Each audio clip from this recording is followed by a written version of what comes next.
आप सभी पत्रकार बंधुओं को जय जवान जय किसान। आज की ये जो प्रेस वार्ता है, ये प्रेस वार्ता जो श्री सीमेंट प्लांट है उसमें जो जमीन देने वाले किसान है प्लांट को, उनके साथ जो अहित हो रहा है और उनके साथ कुठाराघात किया जा रहा है, उनकी भावनाओं को रोंद के ये प्लांट चल रहा है, उसके विषय में ये प्रेस वार्ता रखी गई है। इसमें हमारी जो संघर्ष समिति है उसने काफी मुख्य बिंदु रखे हैं जो आपको सरपंच जी बताएंगे। और एक अगर अपन बात करें तो किसानों की जब जमीन दी गई थी उसमें कहा गया था कि आपको रोजगार देंगे, तो किसानों को रोजगार नहीं दिया जा रहा है। किसानों के जो साधन है वो नहीं लगाए जा रहे हैं। किसान जब रोजगार के लिए जाते हैं तो उन्हें मारपीट की जाती है किसानों के बच्चों के साथ फैक्ट्री में, और ठेकेदारी जो प्रथा है उसमें भी एकाधिकार उन्होंने बना लिया है। ऐसे बहुत सारे पॉइंट उन पे ये प्रेस वार्ता रखी गई है। इसके लिए हम परसों, कल 6 तारीख है, परसों 7 तारीख है, तो परसों 7 तारीख को हम लोग फैक्ट्री को ज्ञापन देंगे। उसमें हमारे जो भी बिंदु हैं वो हम आगे के जो मेरे वक्ता हैं आपको बता देंगे। और जो पिछले दिन जो युवाओं ने फैक्ट्री के सामने आंदोलन किया, धरना दिया, तो उन युवाओं को भी हम साथ लेंगे और उनके हम साथ रहेंगे और उनकी जो मांगे हैं उनके लिए भी हम संघर्ष रहेंगे। मुख्य इसमें मुद्दा एक ये भी है कि नवलगढ़ वाया गंगाबाड़ी बसावा तक जो रेल लाइन बन रही है, और पिछले दिनों गंगाबाड़ी में एक बहुत बड़ी सभा भी हुई थी। रेल लाइन में जो जमीन है वो बारानी जमीन बताई गई है, जबकि वो जमीन सिंचित जमीन है। ऐसे बहुत से किसानों के मुद्दे हैं। किसान के खेत के 2 टुकड़े हो जाएंगे, उनके लिए जाने आने के लिए कोई विकल्प नहीं है। इन सब बातों के लिए हम परसों ज्ञापन देंगे फैक्ट्री को। उस ज्ञापन पे अगर गौर नहीं किया जाएगा फैक्ट्री के द्वारा, प्लांट के द्वारा, तो ये हम बहुत बड़े स्तर का आंदोलन करेंगे। और किसानों को अगर किसानों की नहीं सुनी जाएगी तो मैं आप लोगों के माध्यम से ये बताना चाहूंगा फैक्ट्री के प्रशासन को कि नवलगढ़ से लेकर बसावा तक फैक्ट्री तक चप्पे चप्पे पे रोड पे किसान लेट जाएगा जब तक इनकी बातों को नहीं माना जाएगा और जब तक किसान को संतुष्ट नहीं कर दिया जाएगा। फैक्ट्री से बाहर एक गाड़ी नहीं निकलने देंगे हम। चप्पे चप्पे पे किसान सड़कों पे लेट जाएंगे।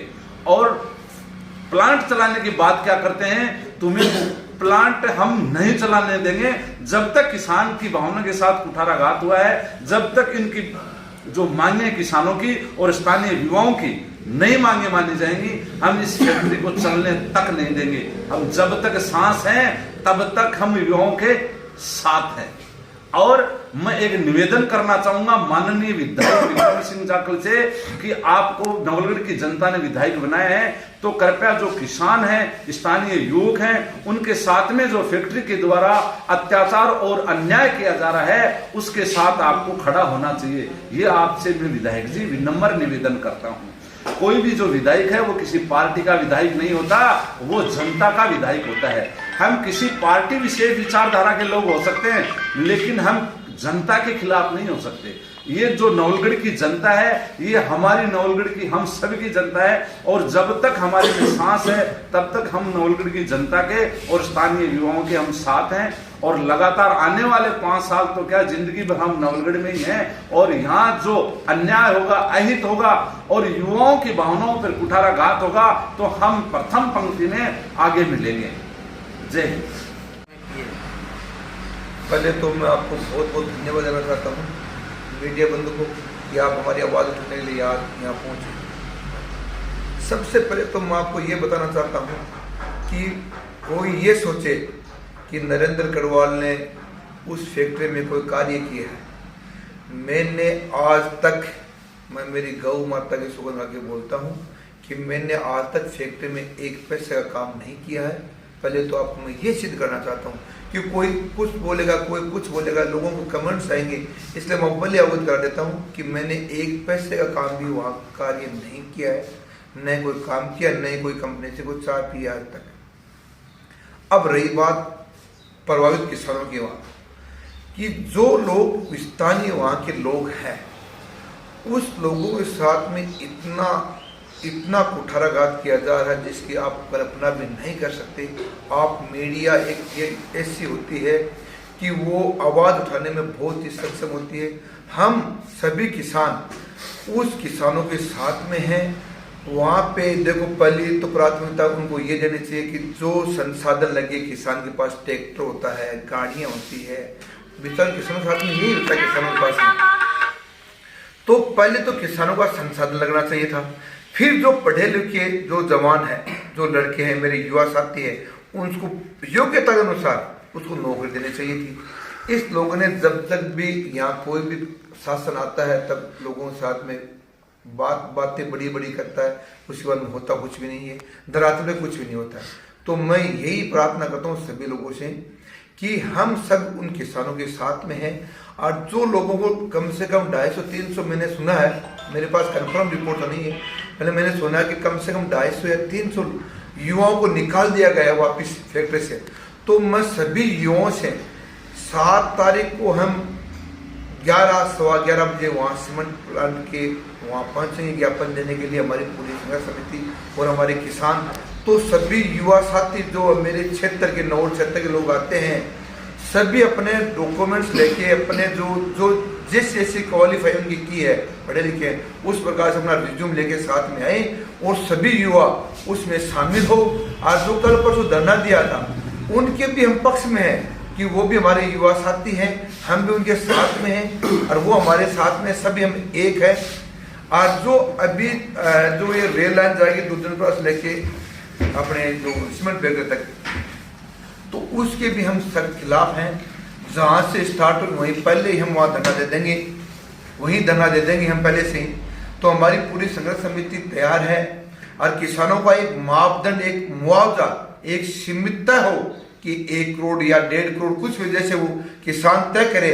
अगर सीमेंट लाइन वो जाती है, अगर रेल लाइन, तो उसमें वो जाएगी, वो एक अलग बात है। लेकिन किसानों को एकदम प्यार से राजी करके उसका मुआवजा तय करके, जैसे 1 करोड़ 1.5 करोड़ कुछ भी जो तय करती है, उसमें वो सभी किसान सहमत हो जाते हैं, तो उसमें जाने में कोई हर्ज नहीं है। और फिर दूसरी बात ये भी होनी चाहिए कि दोनों साइड से, रेल लाइन के दोनों साइड से सर्विस रोड बननी चाहिए, जिससे किसान अपने कोई अपने जीवन यापन कर सके, कोई दुकान खोले, कोई ढाबा खोले, कोई कुछ भी खोले, जिससे अपना वो जीवन अपने आजीविका चला सके। मैं ये बात करना चाहता हूँ, हम सभी युवा उनके साथ में हैं। और ये जो सीमेंट फैक्ट्री थी, उसने गायों की बात की, गौशाला की, आज तक वो गौशाला कहाँ चल रही है। एक हनुमान जी का मंदिर बनाने की बात की थी, वो हनुमान जी का मंदिर कहाँ बन रहा है, या धरती में बना रहे हैं या आसमान में बना रहे हैं। लोग सिर्फ ये गोलमाल बातें करते हैं और उससे ज्यादा कुछ नहीं करते। मैंने मेरी ग्राम पंचायत ब्यूरो में 4 साल पहले गौशाला खोली थी, कम से कम वहाँ 50 लाख रुपए खर्च हो गए, एक पैसा सरकार से नहीं लिया।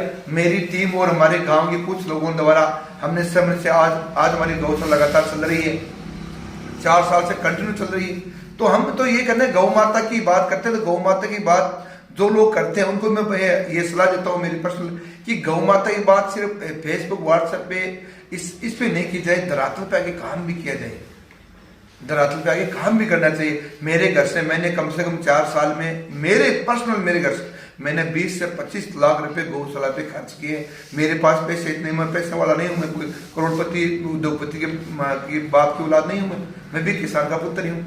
पर लेकिन मैं ना लूँ, मैं कहाँ से भी लाऊं, कैसे भी करूं, लेकिन गौओं को मैं वो चारा डालता हूँ। हर महीने की मैंने वहाँ जो पशु चराते हैं उनको भी 12,000 महीने देता हूँ। 30-60 मेरे पास गाय भी हैं, उनको भी चारा डालने अपने घर में। किसान और लोग एक गाय नहीं दूते तो उसको घर से बाहर निकाल देते हैं। तो मैं यही प्रार्थना करता हूँ सभी लोगों से, सभी किसानों से भी कहता हूँ कि जो गाय हैं आवारा, उनको छोड़ी नहीं चाहिए। उनके सभी एकजुट होकर अपने अपने, जैसे अपने ग्राम पंचायतों में छोटी छोटी गौशाला खोल के उसको वहाँ रखी जाए, ये मेरी पर्सनल राय है। तो मैं सभी यही प्रार्थना करता हूँ सभी से, यही हूँ कि हम पूरे किसान उनके साथ में हैं और ये संघर्ष इतनी बड़ी लड़ाई लड़ेंगे जिसके बारे में पूरे हम किसान पूरे शेख कवाटी के इस नवलगढ़ से लेके उस फैक्ट्री तक रोड पे सो जाएंगे, चाहे जान दे देंगे, लेकिन किसानों के साथ में अन्याय नहीं होने देंगे। धन्यवाद। जय हिंद, जय भारत। का बहुत बहुत आभार और धन्यवाद कि आपने इस किसान की लड़ाई के अंदर अपनी अहम भूमिका निभाई और जो किसानों की आवाज़ है उसको आम पब्लिक सरकार तक पहुंचाने के लिए आप प्रतिबद्ध हैं। देखिए, सबसे पहले तो ये जो सीमेंट फैक्ट्री बन रही है, ये सीमेंट फैक्ट्री यहाँ पे बननी नहीं चाहिए थी, क्योंकि आबादी का क्षेत्र और सीमेंट फैक्ट्रियों से जो उठने वाले जो प्रदूषण, धुआं वगैरह है, वो आम जीवन के ऊपर, उनके लंग्स पे बहुत ज़्यादा उनके प्रभाव डालता है। लेकिन फिर भी भारतीय संविधान के अंदर यह प्रावधान है, भूमि अधिग्रहण का कानून बना हुआ है, उस पर कोई उसको रोक नहीं सकता। सरकार वो जमीन लेना चाहे, अगर सरकार की यूटिलाइज होती है तो वो ले सकती है।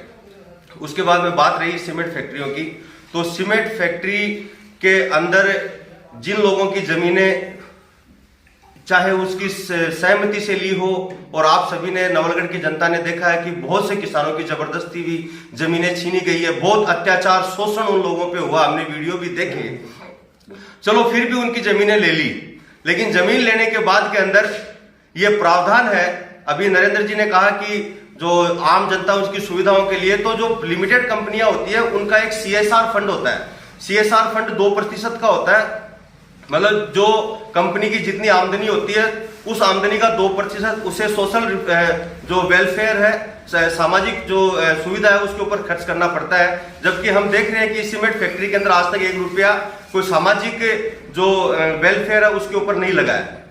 दूसरी बात, लोगों की यहाँ पे जमीनें ली है, तो पहला नैतिक कर्तव्य, दायित्व तो यही बनता है कंपनी का और स्थानीय जनप्रतिनिधियों का कि जिन लोगों की जमीनें कंपनी ने अधिग्रहण की है, उन किसानों के परिवार के जो लोग हैं उनको यहाँ पे स्थायी रोजगार, अस्थायी नहीं, स्थायी रोजगार, क्योंकि इस अस्थायी रोजगार का हम परिणाम देख रहे हैं कि पिछले 3-4 दिन से फैक्ट्री के बाहर 250 से 300 युवा, जिनको एक कॉन्ट्रैक्ट बेस पे लगाया गया था, गुमराह किया गया था उनको कॉन्ट्रैक्ट बेस से परमानेंट का नाम दे करके, जबकि उनको पता नहीं था कि हमें अस्थायी रूप से रखा गया है, जबकि उनको कहा यही गया था कि आप स्थायी हो।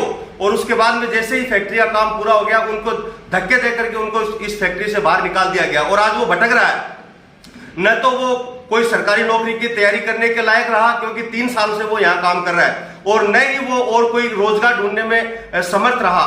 अब उनको जिस तरीके से वहां से दरकिनार किया गया है, और जो उनको वापिस, उनको और उनके साथ में जितने भी किसान प्रभावित हुए हैं, पहली बात तो जिनकी जमीनें गई है वो किसान, दूसरी बात उस फैक्ट्री के आसपास के आने वाले जो गांव है उन गांवों के लोग, और उसके बाद में नवलगढ़ जो विधानसभा क्षेत्र है, इस नवलगढ़ के विधानसभा क्षेत्र के जो युवा है जिनकी जैसी योग्यता है, ऐसा नहीं है कि कोई कम पढ़ा लिखा हुआ तो उसको MD की पोस्ट पे मिल जाए, नहीं, जो जितना पढ़ा लिखा है, जो जिस योग्यता को मेंटेन करता है उसके अनुसार एक या तो प्रतियोगी परीक्षा का आयोजन करवा करके यहाँ पे भर्तियां करवाई जाए, और उस प्रतियोगी परीक्षा में भी नवलगढ़ क्षेत्र के लोगों को ही शामिल किया जाए, क्योंकि इस फैक्ट्री से जो प्रभावित हो रहे हैं वो नवलगढ़ के लोग ही हो रहे हैं।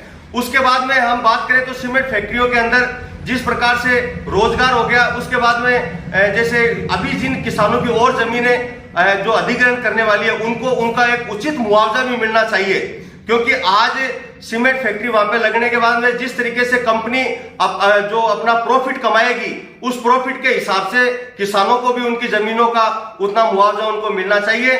उसके बाद में फैक्ट्री के अंदर ये तो डायरेक्ट रोजगार हो गया, फैक्ट्री के अंदर बहुत से हजारों लोग काम करेंगे, तो उस फैक्ट्री के अंदर छोटी छोटी स्टॉलें या दुकानें आवंटित करके स्थानीय जो लोग हैं उन स्थानीय लोगों को वहां पे आवंटित की जाए, जिस प्रकार से सरकार करती है कि कोई अपनी दुकान खोल ले, कोई तिरपाल वगैरह बेच ले, कोई या फिर कोई आटा चून, कोई किराने की दुकान बेच ले, तो वो प्रतिनिधित्व भी लोगों को उस फैक्ट्री के अंदर मिलना चाहिए। और इसके बाद में और भी हम जैसे सुन रहे हैं कि और भी यहाँ पे 4 फैक्ट्रियां और आ रही है, तो 4 फैक्ट्रियां और आ रही है, उन 4 फैक्ट्रियों के लिए भी अगर जब जमीन अधिग्रहण की जाए तो पहले से ही वो कंपनियां तय कर ले कि यहाँ के लोग आंदोलन करने के लिए तत्पर है, उनको आंदोलन नहीं करना पड़े। यहाँ का प्रशासन, शासन भी ये सोच ले कि उनके लिए जो जमीनें अधिग्रहण होगी तो उनका पहले ही उचित मुआवजा निर्धारित कर दिया जाए, जिससे कि जनता को आंदोलन नहीं करना पड़े, सड़कों पर नहीं आना पड़े। और बाकी जो लोगों के साथ में हो रहा है उसके लिए नवल में और नवलगढ़ के जितने भी लोग हैं उन लोगों को भी, वो लोग भी उनके जो हक है, अधिकार है, उनके लिए प्रयास करें। जरूरी नहीं कि किसान ही लड़ेंगे, नहीं, आम जनता भी इस आंदोलन के अंदर अपना योगदान देने के लिए तैयार है। धन्यवाद। बहुत बहुत धन्यवाद जो इस संघर्ष समिति की बातें आप मीडिया के द्वारा सभी लोगों तक पहुंचा रहे हो। वहाँ का जो स्थानीय मुद्दा है, सबसे बड़ा मुद्दा है वर्तमान रोजगार का युवाओं का रोजगार था। जब किसानों से ज़मीन ली गई थी उस समय फैक्ट्री के जो कर्मचारी थे वो किसानों को यह लालच दिया था कि आपके घर से जैसी भी मतलब बच्चे की जो डिग्री होगी उसके अकॉर्डिंग बच्चे को यहाँ रोजगार दिया जाएगा। आपके संसाधन यहाँ के जो लोकल किसान हैं उन्हीं के यूज लिए जाएंगे। आज वर्तमान में जो इन किसानों ने जमीन दे दी है, इनके अगल बगल में जो किसान बच्चे हैं उनकी दशा आप लोग अगर मीडिया में तो जाके दिखाओगे तो इतनी ज़्यादा दयनीय है कि रात को अगर सोते हैं उस टाइम कुछ भी बाहर रख दिया तो जब सुबह उठ के देखेंगे तो वो पूरा सीमेंट से लिपा हुआ मिलेगा। और अभी ये सर्दी का मौसम है तो सीमेंट और जो ये पानी दोनों गिरता है तो पूरा प्लास्टर सा हो जाता है। तो वहाँ के जो लोग हैं उनके लिए सबसे बड़ा मुद्दा वर्तमान में रोजगार का और पर्यावरण का है। तो उसको ध्यान में रखते हुए श्री सीमेंट आगे जो भी कदम उठाए पहले उसको ध्यान में रखते हुए आगे का कदम उठाए।